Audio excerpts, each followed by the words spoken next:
എല്ലാവർക്കും ഒരു ചിന്ന കഥയിലേക്ക് സ്വാഗതം. ഇന്ന് നമ്മൾ കാണാൻ പോകുന്നത് 2025 റിലീസ് ചെയ്ത അജ്ഞാതവാസി എന്ന കന്നഡ സിനിമയാണ്. ഒരു ഇമോഷണൽ ക്രൈം ത്രില്ലർ വിഭാഗത്തിൽപ്പെടുന്ന സിനിമയാണ്. എന്നാൽ സസ്പെൻസും ത്രില്ലിംഗ് മൊമെന്റ്സും കൊണ്ടും സമ്പൂർണ്ണമാണ് ഈ സിനിമ.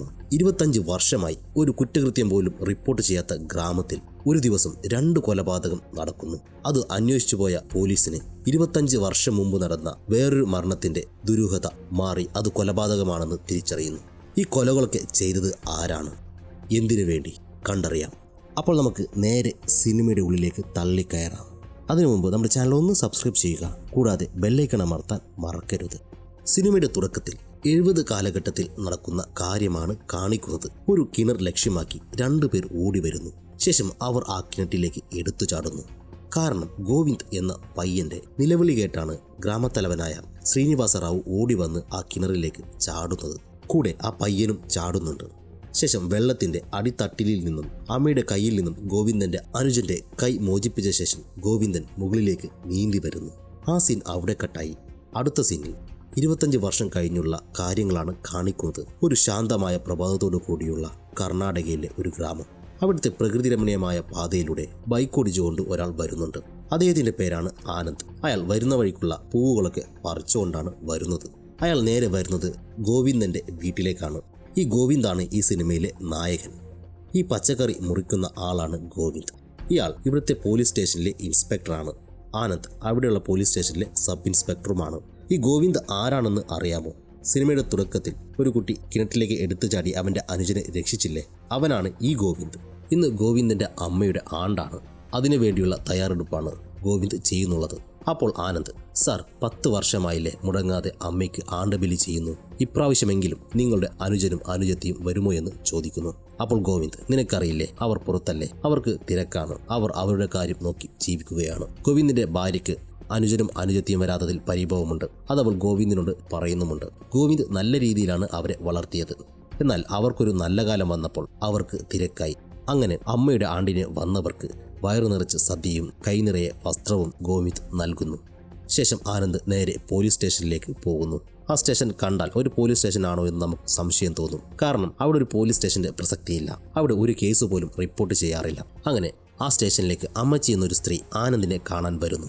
അപ്പോൾ ആനന്ദ് അമ്മച്ചിയോട്, നിങ്ങളുടെ മകൾ പങ്കജയ്ക്ക് കുറച്ച് ബുദ്ധി പറഞ്ഞു കൊടുക്ക്. അവൾ എന്തിനാണ് എപ്പോഴും ചന്ദ്രശേഖരന്റെ വീട്ടിലേക്ക് പോകുന്നത്? അവൾക്ക് കല്യാണ പ്രായമായില്ലേ?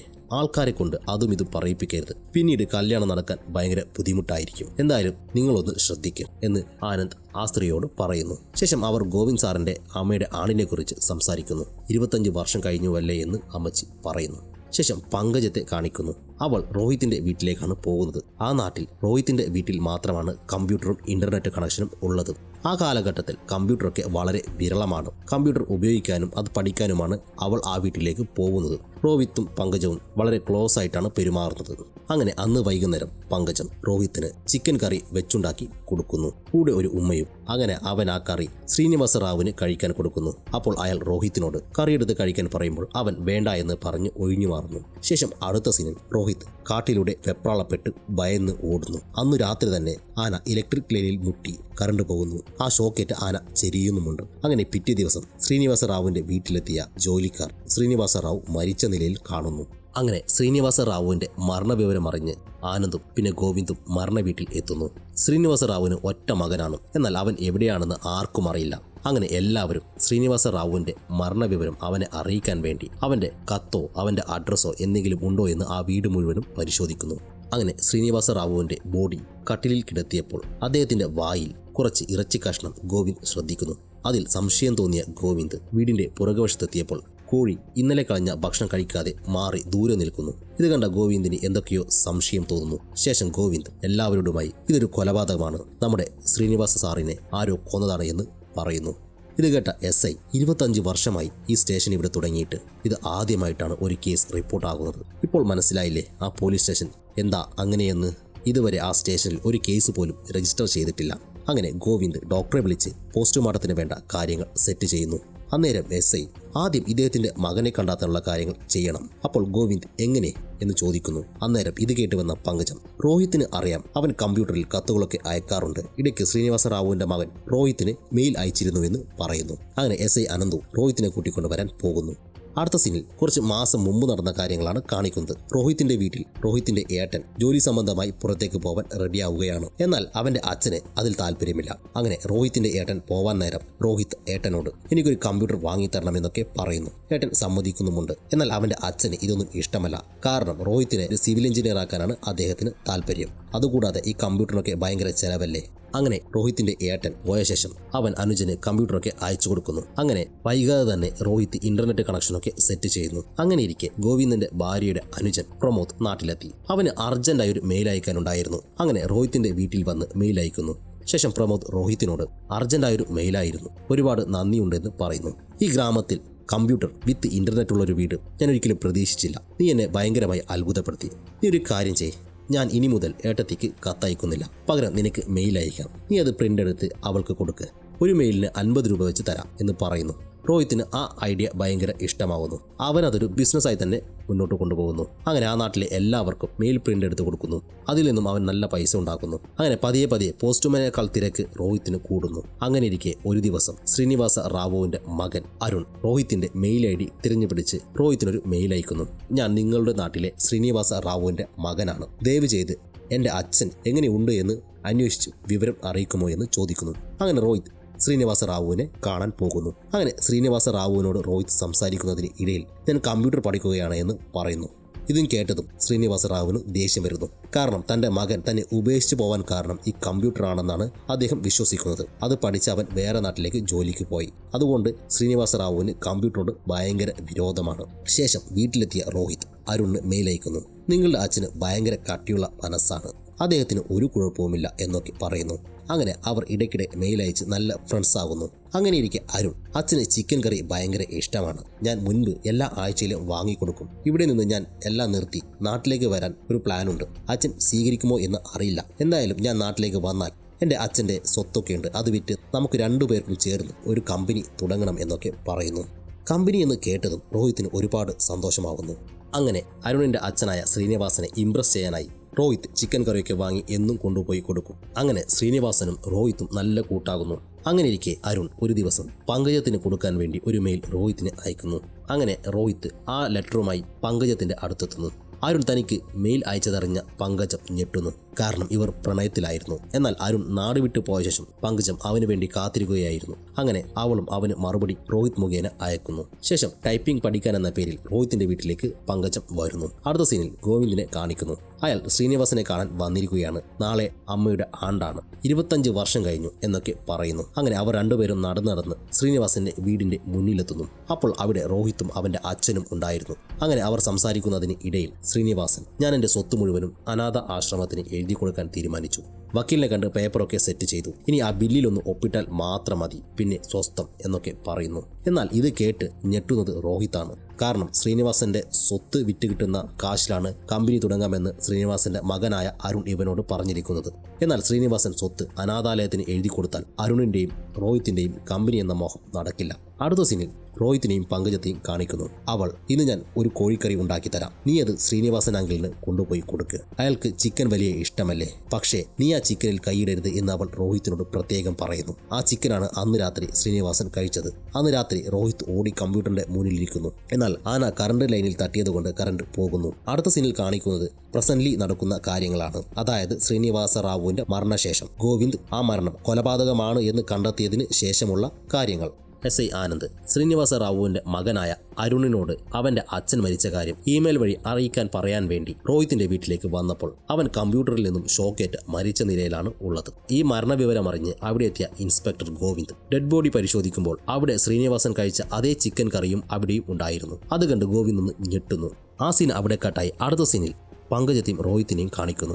അതായത് ശ്രീനിവാസന്റെ സ്വത്ത് അനാഥാലയത്തിന് എഴുതി കൊടുക്കുന്നുവെന്ന് പറഞ്ഞ ശേഷമുള്ള സീൻ. പങ്കജവും റോഹിത്തും കമ്പ്യൂട്ടറിന്റെ മുന്നിലിരുന്ന് അരുണിന്റെ ഫോട്ടോ ഡൗൺലോഡ് ചെയ്യുകയാണ്. അവർ രണ്ടുപേരും ഒരുപാട് കാര്യങ്ങൾ സംസാരിച്ചുകൊണ്ട് ഇരിക്കുകയാണ്. ഇത്രയും ദിവസം പങ്കജവുമായി അടുത്ത് ഇടപഴകിയപ്പോൾ റോഹിത്തിന് അവളോടൊരു പ്രത്യേക അടുപ്പം തോന്നി, ഒരു അട്രാക്ഷൻ. അങ്ങനെ റോഹിത്തും പങ്കജവും കമ്പ്യൂട്ടർ നോക്കുന്നതിന് ഇടയിൽ രോഹിത് പങ്കജത്തിന്റെ കയ്യിൽ പിടിക്കുന്നു. പെട്ടെന്ന് പങ്കജം ഞെട്ടുന്നു. അവൾക്ക് എന്ത് ചെയ്യണമെന്ന് അറിയുന്നില്ല. അവൾ രോഹിത്തിനെ തുറിച്ചു നോക്കുന്നു. ആ നോട്ടത്തിൽ ഭയന്ന രോഹിത് മാറ്റർ ചേഞ്ച് ചെയ്യാൻ വേണ്ടി വിറച്ചുകൊണ്ട് അരുൺ ഉടനെ വരും, ഇത്രയും കാലമായില്ലേ എന്നൊക്കെ പറയുന്നു. അപ്പോൾ പങ്കജം ഒരു സൈക്കോയെ പോലെ, ശരിയാ, ഇത്രയും പറഞ്ഞിട്ടും അവൻ വരുന്നില്ല, അവനെ എങ്ങനെ വരുത്തണം എന്നെനിക്കറിയാം, നീ എന്തായാലും വൈകുന്നേരം വാ, ഞാൻ കാത്തിരിക്കുമെന്ന് പറയുന്നു. ശേഷം അവിടെ നിന്ന് ഇറങ്ങിയ പങ്കജം നേരെ വീട്ടിൽ വന്ന് വളർത്തുന്ന കോഴിയുടെ ശംഖ് തിരിച്ച് അതിനെ കൊന്ന ശേഷം കറി വെക്കുന്നു. അവളുടെ പെരുമാറ്റം ഒരു സൈക്കോയെ പോലെ തന്നെയുണ്ടായിരുന്നു. അവൾ കറിയൊക്കെ വെച്ചതിന് ശേഷം രോഹിത്തിന് വേണ്ടി കാത്തിരിക്കുന്നു. രോഹിത് വന്ന ശേഷം ഇത് ശ്രീനിവാസ് അങ്കിളിന് കൊടുക്കണം, പക്ഷേ നീ ഈ കറിയിൽ കൈയിടരുത് എന്നവൾ പ്രത്യേകം പറയുന്നു. അതുകൂടാതെ അവനൊരു ഉമ്മയും കൊടുത്ത ശേഷം ചില ബന്ധങ്ങൾ അധികം നീണ്ടുപോകില്ല, ഇത് ഇവിടെ വെച്ച് നിർത്താം എന്ന് പറഞ്ഞ് അവൾ തിരിച്ചു പോകുന്നു. ശേഷം ആ ഉമ്മ കിട്ടിയ ഷോക്കിൽ സൈക്കിൾ ഓടിച്ചു വരുമ്പോൾ രോഹിത്തിന്റെ സൈക്കിൾ വഴിയെ പോകുന്ന ഒരുത്തനെ ഇടിക്കുന്നു. ആ വീണവന്റെ കയ്യിൽ കുറച്ച് മുദ്രക്കടലാസ് ഉണ്ടായിരുന്നു. ഈ മുദ്രക്കടലാസ് കണ്ട രോഹിത്ത് പേടിക്കുന്നു. ശേഷം വീട്ടിലേക്ക് ഓടുന്നു. ഇനി ശ്രീനിവാസ അങ്കിൾ പറഞ്ഞ പോലെ സ്വത്ത് അനാഥാലയത്തിന് എഴുതി കൊടുത്താൽ ഞാൻ എന്തു ചെയ്യും? അരുൺ പറഞ്ഞ പോലെ കമ്പനി എങ്ങനെ തുടങ്ങും? ഇതൊക്കെ ഓർത്ത് രോഹിത്തിന് ഭ്രാന്ത് പിടിക്കുന്നു. ശേഷം അവൻ പെട്ടെന്ന് ഇന്റർനെറ്റിൽ how to kill someone without doubt എന്ന് സെർച്ച് ചെയ്ത് നോക്കുന്നു. ശേഷം അവൻ വീടിനകത്തിരുന്ന കുറച്ച് മരുന്ന് കൊണ്ടുവന്ന് കുത്തിപ്പിടിച്ച് ആ കറിയിലേക്ക് ഇടുന്നു. എന്നാൽ അവൻ ഇഷ്ടപ്പെടുന്ന പങ്കജമുണ്ടാക്കിയ കറി ആയതുകൊണ്ട് അവൻ 2 പീസ് മാറ്റിവെച്ച ശേഷം ബാക്കിയുള്ള കറിയിലേക്കാണ് വിഷം കലർത്തുന്നത്. എന്നിട്ട് അവൻ ആ കറി ശ്രീനിവാസനെ കൊണ്ട് തീറ്റിക്കുന്നു.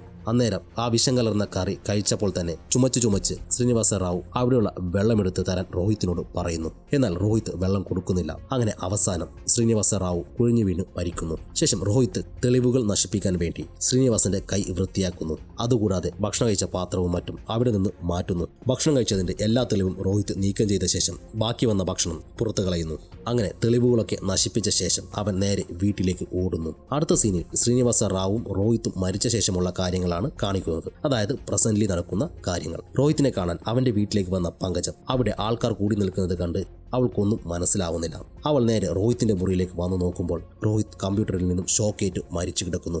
തൊട്ടടുത്ത് അവൾ കൊടുത്തുവിട്ട കറിയുമുണ്ട്. ആ കറി കണ്ട് പങ്കജം ഞെട്ടുന്നു. നേരത്തെ തന്നെ ആ കറി നോട്ട് ചെയ്ത ഇൻസ്പെക്ടർ ഗോവിന്ദ് പങ്കജം ആ കറി കണ്ട് ഞെട്ടുന്നതും നോട്ട് ചെയ്തിരുന്നു. അയാൾ അവളെ ജീപ്പിൽ കയറ്റി നേരെ സ്റ്റേഷനിലേക്ക് കൊണ്ടുവരുന്നു. അപ്പോഴത്തേക്കും അവളുടെ അമ്മച്ചി വിവരമറിഞ്ഞ് സ്റ്റേഷനിൽ എത്തിയിരുന്നു. അപ്പോൾ കൂടെ ഉണ്ടായിരുന്ന SI അനന്തു ഗോവിന്ദ് സാറിനോട്, സാർ, പങ്കജം അത്രകാരിയല്ല, അവൾക്ക് ഇതിലൊരു പങ്കുമുണ്ടാവില്ല, എന്തെങ്കിലും അബദ്ധം പറ്റിയതായിരിക്കും എന്നൊക്കെ പറയുന്നതിന് ഇടയിൽ ഒരു പോലീസുകാരൻ അങ്ങോട്ടേക്ക് വന്നു. ഇത് പങ്കജത്തിന്റെ വീട്ടിൽ നിന്നും കിട്ടിയതാണ് എന്ന് പറഞ്ഞ് ഒരു വേരും പാത്രകഷ്ണവും കാണിക്കുന്നു. ആ വേര് കണ്ട SI ഞെട്ടലോടെ ആ വേരെടുത്ത് പാശാമ്പ്ര എന്ന് പറയുന്നു. എല്ലാവർക്കും എന്താണ് നടന്നതെന്ന് മനസ്സിലാവുന്നു. പങ്കജത്തിന്റെ അമ്മ അവളെ തല്ലുന്നു. എന്തിനാണ് നീ ഇത് ചെയ്തത് എന്ന് പറഞ്ഞ് ആ സ്ത്രീ ഒരുപാട് കരയുന്നു. അങ്ങനെ അവസാനം പങ്കജം നടന്ന കാര്യങ്ങൾ പറയുന്നു. ഞാനും അരുണും പണ്ട് മുതലേ സ്നേഹത്തിലായിരുന്നു. അവൻ വേഗം വരാമെന്ന് പറഞ്ഞാണ് വിദേശത്തേക്ക് പോയത്. എന്നാൽ പിന്നീട് അവന്റെ ഒരു വിവരവുമില്ല.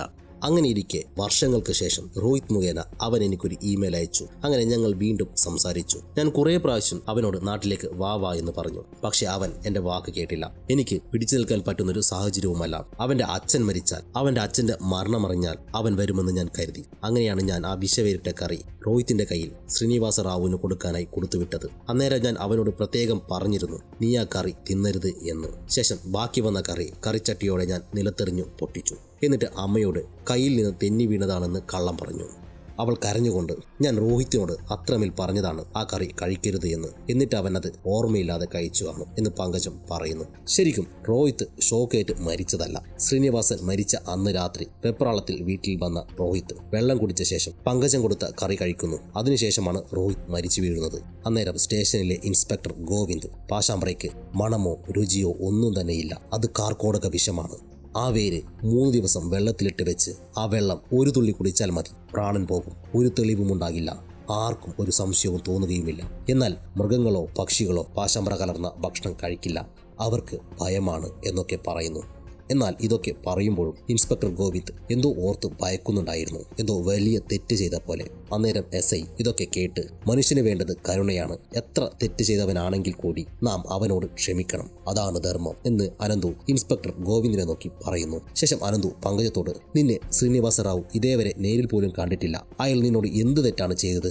ആ രോഹിത്, ആ പയ്യൻ ആ പയ്യൻ നിന്നോട് എന്ത് തെറ്റ് ചെയ്തു? നിന്റെ കൂട്ടുകൂടിയതോ? നീ വിഷകന്യകയായി പോയല്ലോ പങ്കജം എന്ന് പറഞ്ഞ് പങ്കജത്തെ കുറ്റപ്പെടുത്തുന്നു. അന്നേരം ഇൻസ്പെക്ടർ ഗോവിന്ദ് അവന്റെ അമ്മ ആത്മഹത്യക്ക് ശ്രമിച്ച രംഗം ഓർക്കുന്നു. സിനിമയുടെ തുടക്കത്തിൽ നാം കണ്ട ആത്മഹത്യ. ഗോവിന്ദന്റെ അമ്മ 2 കുട്ടികളെ കൊണ്ടുവന്ന് അവരെ കിണറ്റിലേക്ക് എറിയുന്നു. അപ്പോൾ ആ കുട്ടികൾ വേണ്ട അമ്മ വേണ്ട അമ്മ എന്ന് ഉറക്കെ നിലവിളിക്കുന്നു. ഏട്ടാ രക്ഷിക്ക് എന്നും ഒരു കുട്ടി അതിൽ ഉറക്കെ നിലവിളിക്കുന്നു. എന്നാൽ ആ അമ്മ ആ കുട്ടികളെ വെള്ളത്തിലേക്ക് എറിയുന്നു. ഇതൊക്കെ സ്റ്റേഷനിൽ ഇരുന്ന് ഓർക്കുകയാണ് ഗോവിന്ദ്. പെട്ടെന്ന് അയാൾ ഞെട്ടി ഉണരുന്നു. ശേഷം ഒരു ഗ്ലാസ് വെള്ളമെടുത്ത് പങ്കജത്തിന് കൊടുക്കുന്നു. എന്നിട്ട് അവളോട് ഗോവിന്ദ്, നമ്മൾ താഴെ വീണ ശേഷം മാത്രമാണ് നമ്മുടെ തെറ്റ് എന്താണെന്ന് നമുക്ക് മനസ്സിലാവുന്നത് എന്ന് പറഞ്ഞ ശേഷം അവിടെയുണ്ടായിരുന്ന പോലീസുകാരനോട് ഗോവിന്ദ്, ഇവളെയും അമ്മയും നിന്റെ വീട്ടിൽ നിർത്തണം, എന്നിട്ട് നാളെ പറഞ്ഞുവിട്.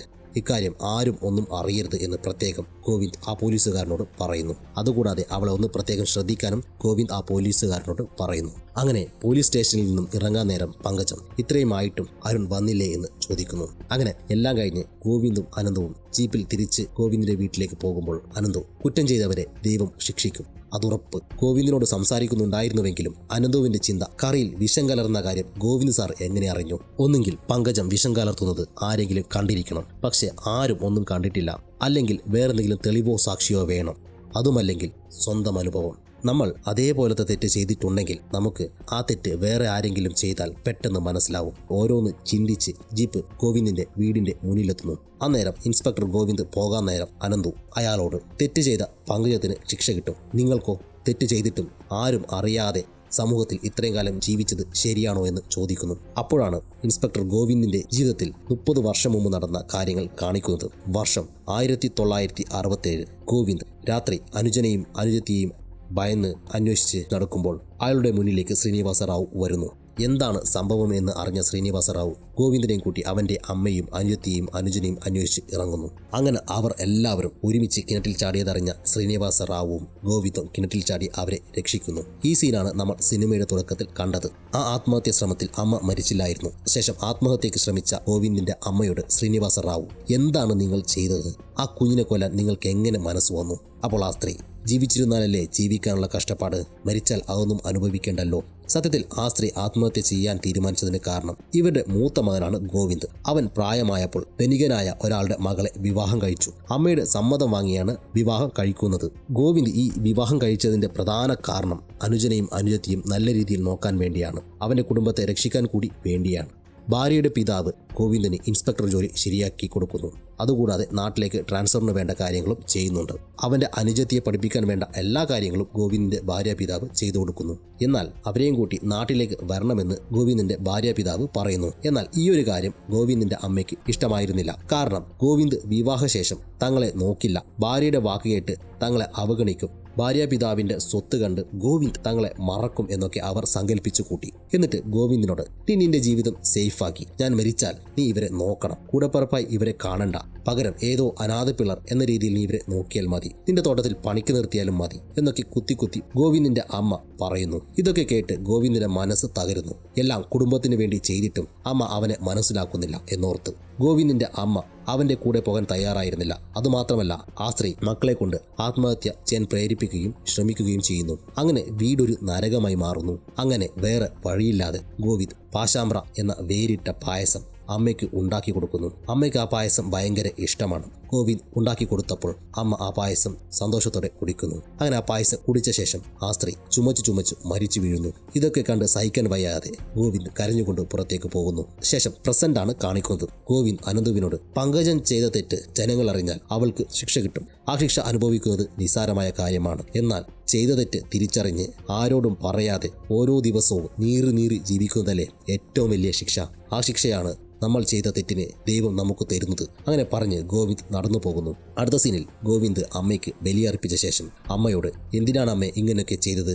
അവർ എൻ്റെ കൂടെ പിറപ്പല്ലേ, അവരെ ഞാനല്ലേ നോക്കേണ്ടത്? എന്തിനാണ് അവരെ എന്നിൽ നിന്നും അകറ്റാൻ നോക്കിയത്? എനിക്ക് വേറെ വഴിയില്ലായിരുന്നു അമ്മേ, അതുകൊണ്ടാണ് ഞാൻ അങ്ങനെ ചെയ്തത്. അതിൻ്റെ ശിക്ഷയെന്നോണം അനുജനും അനുജത്തിയും എല്ലാവരും എന്നെ തരിച്ചാക്കി പോയി. ഞാനിപ്പോൾ ഒറ്റയ്ക്കാണമ്മേ, എന്നോട് ക്ഷമിക്കമ്മേ എന്ന് കരഞ്ഞു പറയുന്നതോടെ ഈ സിനിമ അവസാനിക്കുന്നു. പാശാമ്പ്ര എന്ന വേര് ഉപയോഗിച്ച് അമ്മയെ കൊന്നതുകൊണ്ടാണ് ശ്രീനിവാസന്റെ മരണം കണ്ടപ്പോൾ തന്നെ ഗോവിന്ദിന് അത് കൊലയാണെന്ന് മനസ്സിലായത്. സ്വന്തം കൈകൊണ്ട് അമ്മയെ കൊന്നതിന്റെ കുറ്റബോധമായിരുന്നു ഗോവിന്ദിന്റെ ജീവിതകാലം മുഴുവനും ഉണ്ടായത്. അനുജനെയും അനുജത്തിയെയും കൂടെ നിർത്താനായിരുന്നു അവൻ അമ്മയെ കൊന്നത്. എന്നാൽ കാലം അനുജനെയും അനുജത്തിയെയും ഗോവിന്ദിൽ നിന്നും അകറ്റി. ആരും ആ കൊല അറിഞ്ഞില്ലെങ്കിലും ദൈവം ഇതിനൊക്കെ സാക്ഷിയായിരുന്നു. ഒരു വിധത്തിൽ ഗോവിന്ദ് കുറ്റക്കാരനല്ല. ഗോവിന്ദ് തങ്ങളെ നോക്കില്ല എന്ന അമ്മയുടെ തെറ്റിദ്ധാരണയും ഒരു പ്രായമായപ്പോൾ മക്കൾക്ക് അവരുടെ സ്ഥാനവും പരിഗണനയും നൽകാതിരിക്കുകയും മകനെ മനസ്സിലാക്കാതിരിക്കുകയും ചെയ്ത ആ അമ്മ തന്നെയാണ് തെറ്റുകാരി എന്ന് വേണമെങ്കിൽ നമുക്ക് പറയാം. സത്യത്തിന്റെയും നീതിയുടെ കണ്ണും ഓരോരുത്തർക്കും വ്യത്യസ്തമാണ്. നിങ്ങളുടെ അഭിപ്രായം കമന്റിൽ രേഖപ്പെടുത്തുക. ഈ വീഡിയോ ഇഷ്ടപ്പെട്ടുവെന്ന് വിശ്വസിക്കുന്നു. ഇഷ്ടപ്പെട്ടെങ്കിൽ നമ്മുടെ ചാനൽ ഒന്ന് സബ്സ്ക്രൈബ് ചെയ്യുക. കൂടാതെ ബെല്ലൈക്കൺ അമർത്താൻ മറക്കരുത്. എല്ലാവർക്കും നന്ദി.